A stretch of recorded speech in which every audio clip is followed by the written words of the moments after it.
నమస్కారం. నేను మీ కుమార్ మీరు చూస్తున్నారు మీకోసం ఇన్ఫో యూట్యూబ్ ఛానల్. ఈరోజు తెలంగాణ రాష్ట్రంలోని లక్షలాది మంది డ్వాక్రా మహిళలకు, అదే పొదుపు సంఘాల మహిళలకు ఒక అద్భుతమైన వార్తను తీసుకురావడం జరిగింది. మహిళా సంఘాల సభ్యులు తీసుకున్న అప్పుల విషయంలో ప్రభుత్వం ఒక చారిత్రాత్మక నిర్ణయం తీసుకుంది. ఇకపై డ్వాక్రా మహిళలు అప్పు తీర్చలేక ఇబ్బంది పడాల్సిన అవసరం లేదు. ఒకవేళ అనుకోని ప్రమాదం జరిగితే ఆ బాధ్యతను ప్రభుత్వమే తీసుకుంటుంది. అసలు ఈ కొత్త బీమా పథకం ఏమిటి? ఎవరికి వర్తిస్తుంది? దీనివలన వచ్చే లాభాలేంటో ఈ వీడియోలో క్లియర్‌గా తెలుసుకుందాం.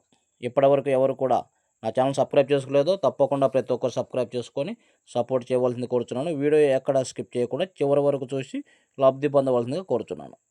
ఇప్పుడు ఈ పథకం గురించి పూర్తిగా మనం గమనించినట్లయితే, సాధారణంగా గ్రామీణ మరియు పట్టణ ప్రాంతాల్లో మహిళలు తమ సొంత కాళ్ళపై నిలబడటానికి బ్యాంకుల నుండి డ్వాక్రా రుణాలు, అంటే పొదుపు సంఘాల ద్వారా రుణాలు తీసుకోవడం జరుగుతుంది.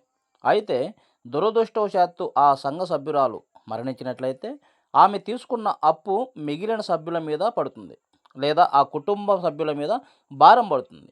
అప్పు తీర్చలేక ఆ కుటుంబాలు రోడ్డున పడుతున్న సందర్భాలు మనం చూసాం. ఇలాంటి కష్ట సమయాల్లో మహిళలకు అండగా నిలవాలని తెలంగాణ ప్రభుత్వం ఒక మంచి పథకం అయితే తీసుకురావడం జరిగింది. ఈ పథకం ద్వారా 2 రకాల లాభాలైతే డ్వాక్రా సంఘాల మహిళలకైతే లబ్ధి చేరే అవకాశం ఉందన్నమాట. వాటిలో మొదటిది వచ్చేసి రుణమాఫీ, రెండోది జీవిత బీమా గురించి అనమాట.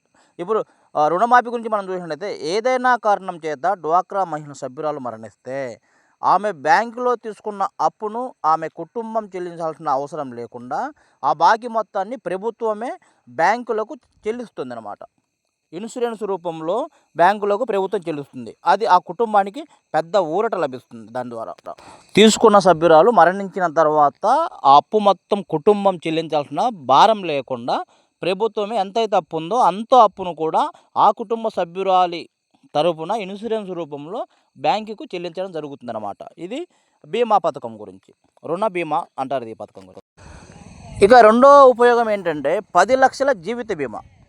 కేవలం అప్పు ద్వారా చెల్లించడమే కాకుండా మరణించిన సభ్యురాలి కుటుంబానికి 10 లక్షల రూపాయలు ఆర్థిక సాయం అందేలా బీమా సౌకర్యం కూడా ప్రభుత్వం కల్పిస్తుందన్నమాట. ఈ 2 రకాల ఉపయోగాలు డ్వాక్రా గ్రూపులో ఉన్న మహిళలు లోన్ తీసుకొని మరణించినట్లయితే వాళ్ళకు లోన్ తీసుకునే సమయంలోనే వాళ్ళ పేరు మీద ఇన్సూరెన్స్ అనేది చెల్లించడం జరుగుతుంది. ఆ ఇన్సూరెన్స్ చెల్లించిన తర్వాత లోన్ తీసుకున్న సభ్యురాలు మరణించినట్లయితే గ్రూప్ సభ్యుల మీద, కుటుంబ సభ్యుల మీద భారం పడకుండా ఆ రుణం మొత్తం కూడా ప్రభుత్వం చెల్లించడం ఒకటి. రెండవది, ఆ సభ్యురాలి కుటుంబానికి అండగా, ఆసరాగా 10 లక్షల రూపాయలు బీమాని కూడా ఇవ్వడం జరుగుతుందన్నమాట. సాధారణంగా మనం ఏదైనా బ్యాంకులో కానీ, ఏదైనా ప్రైవేట్ కంపెనీలో కానీ ఇన్సూరెన్స్ తీసుకోవాలంటే నెలవారీకి కానీ, సంవత్సరానికి కానీ ఇంత కొంచెం ప్రీమియం కట్టి మనం ఇన్సూరెన్స్లో చేరాల్సిన అవసరం ఉంటుంది. కానీ ఈ పథకం ద్వారా పొదుపులో లోన్ తీసుకున్న మహిళలందరి పేరు మీద కూడా లోన్ తీసుకున్న వెంటనే ప్రభుత్వమే ఆ మహిళ పేరు మీద ప్రీమియం బ్యాంకులకు ప్రభుత్వమే చెల్లిస్తుంది. సభ్యురాలు ఎలాంటి రూపాయి కూడా ఆ ఇన్సూరెన్స్ కోసమని చెల్లించాల్సిన అవసరం లేదు. ఈ పథకం అమలులోకి రావడం వల్ల మహిళా సంఘాలు బ్యాంకుల నుండి రుణాలు తీసుకొని చాలా సులభతరంగా మారుతుంది. ఎందుకంటే గతంలో బ్యాంకర్స్ పొదుపు సంఘాల మహిళలకు రుణాలు ఇవ్వాలంటే ఒక సభ్యురాలి మీద 1,00,000 రూపాయలు చొప్పున గ్రూప్ మొత్తానికి 10 లక్షల కంటే ఎక్కువ ఇవ్వాలంటే చాలా ఆలోచిస్తారు. వీళ్ళు తిరిగి కట్టగలరా లేదా అని డౌట్తోని బ్యాంకర్స్ ఇవ్వడానికి చాలా ఇబ్బందులు పడుతూ రుణం అనేది తగ్గించి ఇవ్వడం జరుగుతుంది. అయితే ఈ పథకం అమలు రావడం వల్ల ఒకవేళ ఆ సభ్యురాలు కట్టలేకపోయినా, మరణించినా కానీ ప్రభుత్వము కడుతుంది కాబట్టి బ్యాంకర్స్ కూడా ముందుకు వచ్చి ప్రభుత్వం ద్వారా భరోసా ఉంది కాబట్టి ఎక్కువ మొత్తంలో రుణాలు ఇచ్చే అవకాశం ఉంది. అంతేకాకుండా పేద కుటుంబాలలో, మధ్యతరగతి కుటుంబాల్లో సంపాదించే మహిళ మరణించినట్లయితే ఆ కుటుంబం విచ్చలవిడిగా విచ్ఛిన్నమైపోతుంది. ద్వారా ఈ పథకం ద్వారా 10 లక్షల రూపాయలు పిల్లల కోసమని, పిల్లల భవిష్యత్తు కోసము, పిల్లల చదువుల కోసము ఈ బీమా అనేది చాలా ఉపయోగపడుతుంది. ఈ పథకం అనేది చాలా అవసరమైన పథకం, గొప్ప పథకం అని కూడా చెప్పవచ్చు.